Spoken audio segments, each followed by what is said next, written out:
শ্রীমদ্ ভাগবতমের একটা অত্যন্ত গুরুত্বপূর্ণ আর মন ছুঁয়ে যাওয়া অধ্যায় নিয়ে আজ আমরা আলোচনা করব।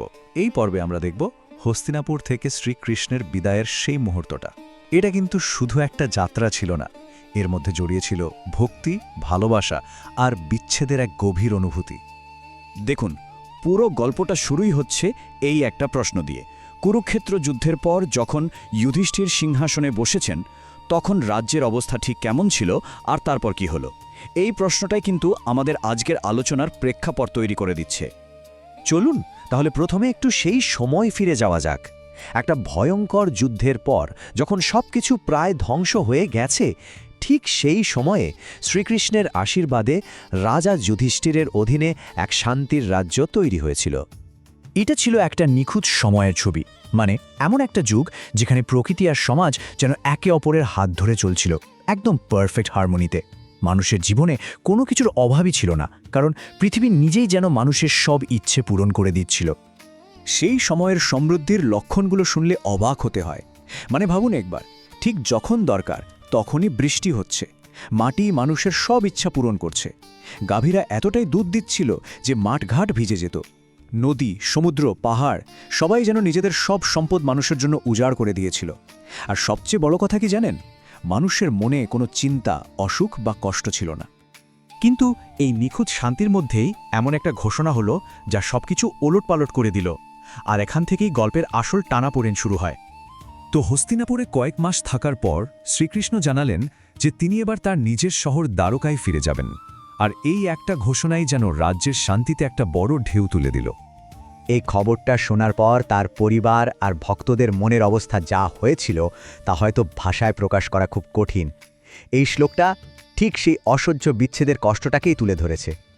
এখন মনে প্রশ্ন আসতেই পারে, তাই না, যে তাদের দুঃখটা কেন এত গভীর ছিল? এর উত্তরটা লুকিয়ে আছে সৎসঙ্গ শব্দটার মধ্যে। সৎসঙ্গ মানে হলো শুদ্ধ আর দিব্য কোনো কিছুর সঙ্গে থাকা। ভাগবত বলছে যে একবার ঈশ্বরের এই সঙ্গের স্বাদ পেয়েছে, তার পক্ষে সেই সঙ্গ ছেড়ে থাকাটা প্রায় অসম্ভব হয়ে পড়ে। একবার তুলনা করে দেখুন, একদিকে কৃষ্ণের সঙ্গে কাটানো প্রত্যেকটা মুহূর্ত, তাকে দেখা, ছোঁয়া, তার সাথে কথা বলা, একসাথে খাওয়া দাওয়া, এই সব কিছুই জীবনকে ভরিয়ে রেখেছিল। আর অন্যদিকে তার চলে যাওয়ার চিন্তা, যা ছিল অসহ্য, যেন নিজের ইন্দ্রিয়গুলোকেই হারিয়ে ফেলার মতো কষ্ট। তো কৃষ্ণের বিদায়ের জন্য এক বিরাট শোভাযাত্রার আয়োজন করা হলো। বাইরে থেকে দেখলে মনে হবে একটা বিশাল উৎসব চলছে, কিন্তু সবার মনের ভেতরে ছিল গভীর দুঃখ। সেই বিদায় অনুষ্ঠানের পরিবেশটা ছিল একদম রাজকীয়। চারিদিকে মৃদঙ্গ, শঙ্খ, ভেরি, বীণা, নানা রকম বাদ্যযন্ত্রের শব্দে আকাশ বাতাস মুখরিত। সব মিলিয়ে একটা গ্র্যান্ডিয়াস ব্যাপার। এই শোভাযাত্রার ঠিক মাঝখানে ছিলেন তিনজন। অর্জুন মুক্ত দিয়ে সাজানো একটা সাদা ছাতা ধরেছিলেন, উদ্ধব আর সাত্ত্বকী চামর দিয়ে হাওয়া করছিলেন, আর তাদের মাঝে ফুলের বৃষ্টির মধ্যে দিয়ে এগিয়ে চলেছিলেন শ্রীকৃষ্ণ। শহরের নারীরাও এই বিদায় সামিল হয়েছিলেন। তারা প্রাসাদের ছাদ থেকে খুব ভালোবাসার শ্রদ্ধা নিয়ে কৃষ্ণের ওপর ফুল ছুঁড়ে দিচ্ছিলেন। এই দৃশ্যটা থেকে বোঝা যায় শহরের মানুষ তাকে কতটা ভালোবাসত। কিন্তু এই বিদায়ের মুহূর্তের সবচেয়ে গুরুত্বপূর্ণ অংশটা হলো শহরের নারীদের নিজেদের মধ্যেকার কথোপকথন। তাদের কথার মধ্যে দিয়েই কৃষ্ণের আসল পরিচয়টা প্রকাশ পেয়েছিল। নারীদের প্রশংসার প্রথম আর সবচেয়ে বড় দিকটা হলো, তারা কৃষ্ণকে শুধু একজন রাজা বা আত্মীয় হিসেবে দেখছিলেন না, তারা বুঝতে পেরেছিলেন যে তিনিই সেই আদি সত্তা যিনি এই জগৎ সৃষ্টির আগেও ছিলেন। এটা তার আসল পরিচয়কে চিনে ফেলার একটা অসাধারণ মুহূর্ত। তাদের দ্বিতীয় উপলব্ধিটা ছিল আরও গভীর।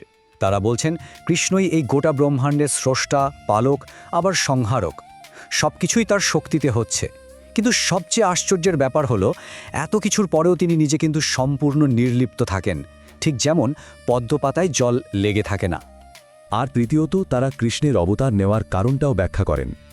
যখনই পৃথিবীতে অধর্ম বেড়ে যায়, তখনই তিনি ধর্ম, সত্য আর করুণা প্রতিষ্ঠা করার জন্য বিভিন্ন রূপে পৃথিবীতে আসেন। তো নারীদের এই স্তুতি শেষ হওয়ার পর কৃষ্ণ অবশেষে শহর ছেড়ে তার রাজ্য দ্বারকার লম্বা সফরের জন্য রওনা দিলেন। কৃষ্ণ কোনো লম্বা বক্তৃতা দেননি।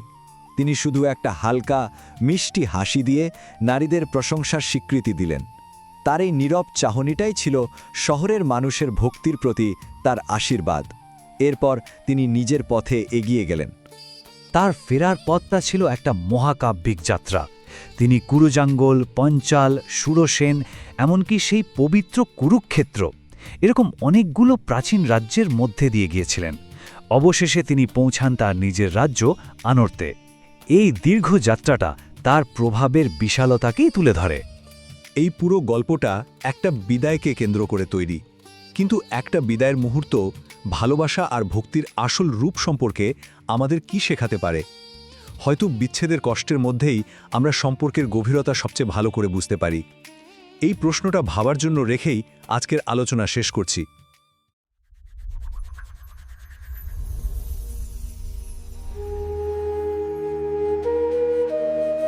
কুরুক্ষেত্র যুদ্ধের সেই বিশাল ধ্বংসলীলার পর হস্তিনাপুরে যেন একটা নতুন ভোর এসছে। ধর্মরাজ যুধিষ্ঠির সিংহাসনে আর তার রাজ্যে প্রজারা, মানে বলা যায়, খুব শান্তিতে আছে। একদম একটা স্থিতিশীল অবস্থা ফিরে এসেছে। কিন্তু এই শান্তির যিনি মূল স্থপতি, সেই শ্রীকৃষ্ণ, তিনি এবার নিজের বাড়ি মানে দ্বারকায় ফিরে যাওয়ার সিদ্ধান্ত নিয়েছেন। আর এই ফিরে যাওয়াটাই কিন্তু আজকের আলোচনার কেন্দ্রবিন্দু। হ্যাঁ, আজকের এই গভীর আলোচনায় আমরা শ্রীমদ্ ভাগবতের প্রথম স্কন্ধের 10ম অধ্যায়কে ভিত্তি করে দেখব কৃষ্ণের এই ঘরে ফেরাটা ঠিক কেমন ছিল। মানে এটা তো শুধু একটা সাধারণ যাত্রা ছিল না। না, একদমই না। আমাদের হাতে যে সূত্রগুলো আছে সেগুলো বলছে যে এটা ছিল একটা প্রচণ্ড আবেগঘন মুহূর্ত, যা শুধু পাণ্ডব পরিবার নয়, হস্তিনাপুরের সাধারণ মানুষ সবাইকে গভীরভাবে নাড়া দিয়েছিল। হুম আমাদের লক্ষ্য হলো এই বিদায় মুহূর্তের মধ্যে দিয়ে মানুষ আর ভগবানের সম্পর্কের যে একটা জটিল রসায়ন, সেটাকে একটু বোঝার চেষ্টা করা। চলুন শুরু করা যাক। একদম। আর প্রেক্ষাপটটা কিন্তু মাথায় রাখা খুব জরুরি। হ্যাঁ, সেটা তো বটেই। এই ঘটনাটা ঘটছে একটা ভয়ঙ্কর ভ্রাতৃঘাতী যুদ্ধের ঠিক পরে। ঠিক। যুধিষ্ঠিরের রাজ্যে শান্তি এতটাই যে শ্লোক অনুযায়ী প্রকৃতিও যেন সাড়া দিচ্ছে। আচ্ছা। সময় মতো বৃষ্টি, মাটি উর্বর, গাভীরা প্রচুর দুধ দিচ্ছে, মানুষের মনে কোনো ভয় বা কোনো চিন্তা নেই। এরকম একটা শান্ত স্থিতিশীল পরিবেশে হ্যাঁ, এরকম একটা পরিবেশে কৃষ্ণের বিদায়ের ঘোষণাটা যেন একটা ঢেউ তুলে দিল। এখানেই আমার একটা প্রশ্ন জাগে। বলুন। গল্পে বলা হচ্ছে কৃষ্ণ কয়েক মাস থাকার পর যুধিষ্ঠিরের কাছে বিদায় নেওয়ার জন্য অনুমতি চাইলেন। কিন্তু কৃষ্ণ তো পাণ্ডবদের সবকিছু ছিলেন, বন্ধু, পথপ্রদর্শক, আত্মীয়। তার কি সত্যি অনুমতি নেওয়ার দরকার ছিল? খুব গুরুত্বপূর্ণ একটা পয়েন্ট তুলেছেন। এই অনুমতি চাওয়ার মধ্যে দিয়ে কি সম্পর্কের কোনো বিশেষ দিক ফুটে উঠছে? আসলে এখানেই কৃষ্ণ তার লীলা পুরুষোত্তমের পরিচয় দিচ্ছেন। আচ্ছা। তিনি তো চাইলেই চলে যেতে পারতেন, তাই না? কিন্তু তিনি সম্পর্কের মর্যাদা রাখছেন।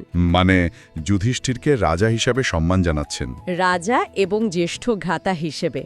এটা দেখিয়ে দেয় যে ঐশ্বরিক ক্ষমতার অধিকারী হয়েও তিনি মানবিক সম্পর্ক আর সামাজিক নিয়মকে কতটা মূল্য দিতেন। বাহ। তিনি যখন যুধিষ্ঠিরকে প্রণাম করে রথে উঠলেন, সেই দৃশ্যটা একদিকে যেমন খুব স্বাভাবিক, তেমনি গভীর অর্থবহ।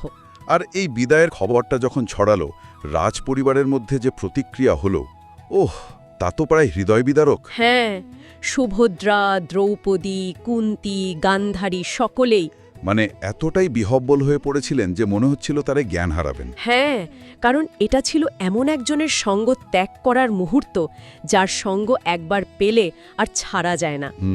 ভাগবত বলছে, যার কথা একবার শুনলেই মন পবিত্র হয়ে যায়, তাকে চোখের সামনে থেকে চলে যেতে দেখা তো প্রায় অসম্ভব। আর পাণ্ডবরা তো শুধু তার কথা শোনেনি। ঠিক, তারা তো তার সাথে খেয়েছে, ঘুমিয়েছে, কথা বলেছে, জীবনের প্রতিটা মুহূর্ত কাটিয়েছে। তাহলে তাদের পক্ষে এই বিচ্ছেদ সহ্য করা সত্যিই খুব কঠিন ছিল।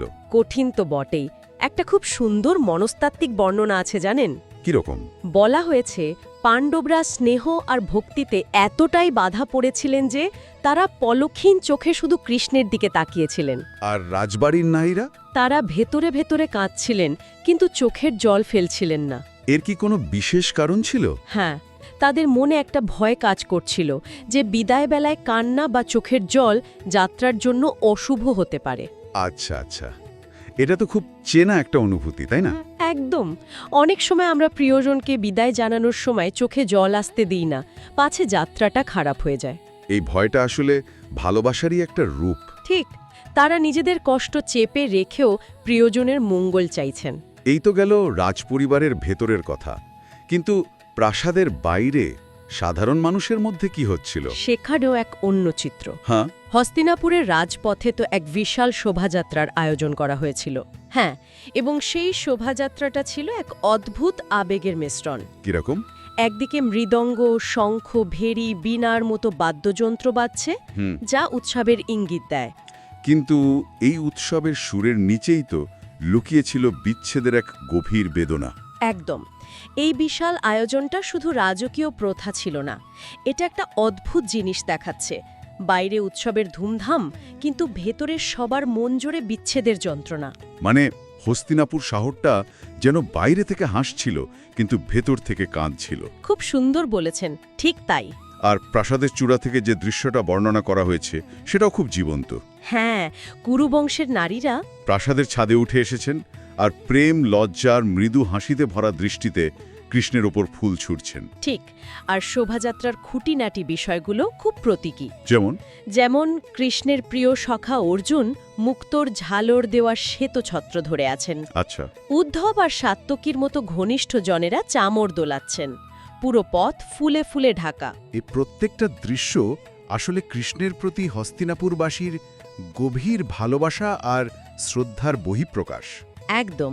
এই প্রসঙ্গে আরও একটা বিষয় আমার চোখে পড়েছে। বলা হয়েছে ব্রাহ্মণেরা যখন কৃষ্ণকে আশীর্বাদ করছিলেন, সেই আশীর্বাদগুলোকে সত্য বলা হয়েছে। এর কি কোনো গভীর অর্থ আছে? হ্যাঁ, এটা খুব গুরুত্বপূর্ণ একটা পর্যবেক্ষণ। ওই আশীর্বাদগুলোকে সত্য বলা হয়েছে কারণ সেগুলো কোনো সাধারণ রাজার জন্য করা স্তুতি ছিল না। তাহলে ব্রাহ্মণেরা কৃষ্ণের দুটো রূপকেই বুঝতে পারছিলেন। একদিকে তিনি নিরাকার বিশ্বব্রহ্মাণ্ডের শক্তি, যাকে নির্গুণ বলা হয়, আর অন্যদিকে আবার তিনি আমাদের সামনে দাঁড়িয়ে থাকা এই মানুষ, যার রূপ গুণ আছে, অর্থাৎ সগুণ। তাদের আশীর্বাদগুলো এই উভয় রূপের ক্ষেত্রেই প্রযোজ্য ছিল, যা শুধুমাত্র পরমেশ্বরের ক্ষেত্রেই সম্ভব। ঠিক। তাই এই আশীর্বাদগুলো নিছক স্তুতি নয়, এগুলি আধ্যাত্মিক সত্যের প্রকাশ। জানেন, এই অধ্যায়টা পড়তে গিয়ে একটা জিনিস আমাকে সবচেয়ে বেশি অবাক করেছে। কোনটা? সেটা হলো শহরের সাধারণ মহিলাদের আলোচনা। ও হ্যাঁ, তারা শুধু কৃষ্ণের রূপ দেখে মুগ্ধ হচ্ছেন না, রীতিমতো নিজেদের মধ্যে তার আসল স্বরূপ নিয়ে, ব্রহ্মজ্ঞান নিয়ে কথা বলছেন। এটা তো অসাধারণ। ঠিক এইখানে এই অধ্যায়ের বিশেষত্ব। ভাগবতে এই আলোচনাকে সর্বশ্রুতি মনোহর গোলা হয়েছে, মানে যা শুনতে অত্যন্ত মধুর। হ্যাঁ, এই নারীরা হয়তো শাস্ত্রজ্ঞ পণ্ডিত ছিলেন না, কিন্তু তাদের উপলব্ধি ছিল অত্যন্ত গভীর। তারা কৃষ্ণকে শুধু যদুবংশের রাজকুমার হিসেবে দেখছেন না, দেখছেন জগতের সৃষ্টিকর্তা হিসেবে। একদম। তারা কি কি বলছিলেন সেই বিষয়গুলো তো খুব গভীর। যেমন একজন বলছেন ইনি সেই আদি পুরুষ যিনি সৃষ্টির আগে একাই ছিলেন। আরেকজন বলছেন তিনি নিজের মায়া শক্তি দিয়ে এই জগৎ তৈরি করেছেন। এই ধরনের আলোচনা তো সাধারণত ঋষিদের মুখে শোনা যায়। ঠিক। তারা আরও বলছেন যে ইনি জগতের সৃষ্টি, পালন এবং সংহার করেন, কিন্তু নিজে সব সময় নির্লিপ্ত থাকেন। আবার যখন পৃথিবীতে অধর্ম বেড়ে যায়, তখন ধর্মকে রক্ষা করতে তিনি যুগে যুগে অবতীর্ণ হন। এই কথাগুলো থেকেই একটা বিষয় খুব পরিষ্কার: কৃষ্ণের ঈশ্বরত্ব বা তার দিব্য স্বরূপের জ্ঞান শুধু মুনি ঋষি বা রাজ পরিবারের মধ্যে সীমাবদ্ধ ছিল না, তা হস্তিনাপুরের সাধারণ মানুষের মধ্যেও ছড়িয়ে পড়েছিল। হ্যাঁ, আর তাদের কথার মধ্যে দ্বারকার প্রতি এক ধরনের পবিত্র ঈর্ষাও ফুটে উঠেছে। ঠিক ধরেছেন। তারা বলাবলি করছে যে দ্বারকা স্বর্গের চেয়েও শ্রেষ্ঠ। হ্যাঁ, কারণ সেখানকার মানুষ প্রতিদিন কৃষ্ণকে দেখতে পায়। তারা বলছে দ্বারকার মানুষ কত ভাগ্যবান যে তারা প্রতিদিন ঘুম থেকে উঠে তাদের প্রভুর স্নিগ্ধ হাস্যযুক্ত কৃপাদৃষ্টি লাভ করে। এই সৌভাগ্য নাকি স্বর্গের দেবতাদেরও জোটে না। শুধু তাই নয়, তারা ব্রজের গোপীদের কথাও স্মরণ করছে। বলছে গোপীরা নিশ্চয়ই অনেক পুণ্য করেছিল, তাই তারা কৃষ্ণের অধর সুধা পান করার সুযোগ পেয়েছিল। এমনকি যে রানীদের কৃষ্ণ বিভিন্ন অসুরদের হাত থেকে উদ্ধার করেছিলেন বা স্বয়ম্বর সভা থেকে জয় করে এনেছিলেন, তাদের জীবনকেও সার্থক বলে মনে করছে। তাদের মতে এই নারীরা নারী জীবনের পরম সার্থকতা লাভ করেছে, কারণ স্বয়ং লক্ষ্মীপতি কৃষ্ণ তাদের স্বামী লোপে তাদের গৃহে বাস করেন এবং কখনো তাদের ছেড়ে যান না। এই আলোচনাগুলো থেকে বোঝা যায় সাধারণ মানুষের ভক্তি কতটা সরল, গভীর এবং জ্ঞান মিশ্রিত ছিল। একদম। তো নগরীর নারীদের এই স্তুতি শুনে কৃষ্ণের প্রতিক্রিয়া কেমন ছিল? খুব সুন্দরভাবে বলা হয়েছে, তিনি মৃদু হেসে তাদের এই ভক্তিপূর্ণ স্তুতি গ্রহণ করলেন। তার সেই হাসি আর দৃষ্টির মাধ্যমে তিনি তাদের অভিনন্দিত করে এগিয়ে চললেন। ঠিক।